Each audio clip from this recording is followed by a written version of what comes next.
आचार्य चाणक्य का कहना था कि अक्सर वही लोग धोखा देते हैं जिन पर हम आंखें बंद करके सबसे ज़्यादा भरोसा करते हैं। इसलिए सबसे ज़्यादा विश्वास खुद पर करो, किसी और पर नहीं।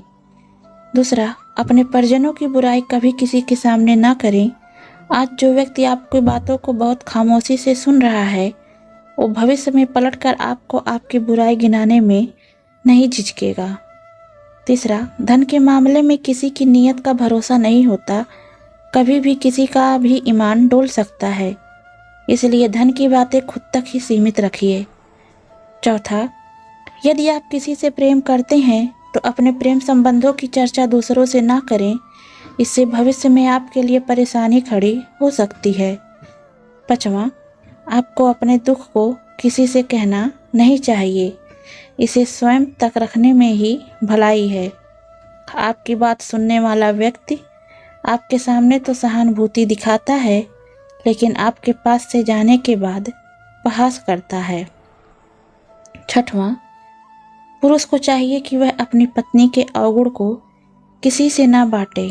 पत्नी से जुड़ी सभी बातें गुप्त रखना ही उत्तम होता है। सज्जन पुरुष को घर परिवार के झगड़े, सुख दुख आदि बातें समाज में जाहिर नहीं करनी चाहिए। सातवां, कभी भी दुख की बातें किसी पर जाहिर नहीं करनी चाहिए। यदि हम मन का संताप दूसरों का जाहिर करेंगे तो हो सकता है कि लोग आपकी भावनाओं को नहीं समझे और आपका मजाक बना दें।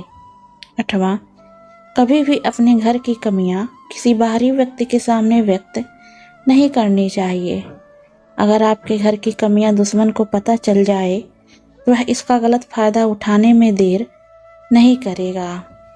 नौवां, वैवाहिक जीवन में खुशहाली बनाए रखना चाहते हैं तो कभी भी अपने रिश्ते की कमियों को जग जाहिर ना करें।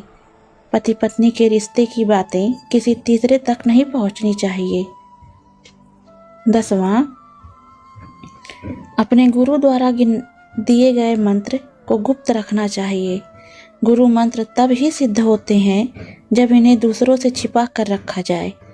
मंत्रों को गुप्त रखने पर जल्दी ही शुभ फल प्राप्त होते हैं। 11वां, लोग जानना चाहते हैं कि आप कितना कमाते हैं। यदि आप सीधे सीधे नहीं बताएंगे तो ये लोग दूसरे तरीके से पूछताछ करके अनुमान लगा लेंगे।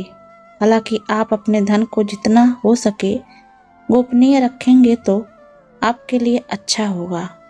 12वां, आप विद्यार्थी हो तो भविष्य का लक्ष्य गुप्त रखना चाहिए। 13वां, आप कहीं भी जा रहे हो तो गंतव्य गुप्त रखना चाहिए। यहाँ तक कि बेटा बेटी की परीक्षा का केंद्र दूर हो तो किसी को मत बताओ। 15वां, आपकी शादी होनी हो तो ससुराल का पता शादी तक गुप्त रखो। 16वां, अपने धन की जानकारी सबको ना देते रहें। किसी को अंधा विश्वास नहीं करना चाहिए। 17वां, आपके बच्चे गलत राह पर चले गए हो तो उन्हें सही राह पर लाने का प्रयास करें। सबके सामने उनकी बेइज्जती ना करें।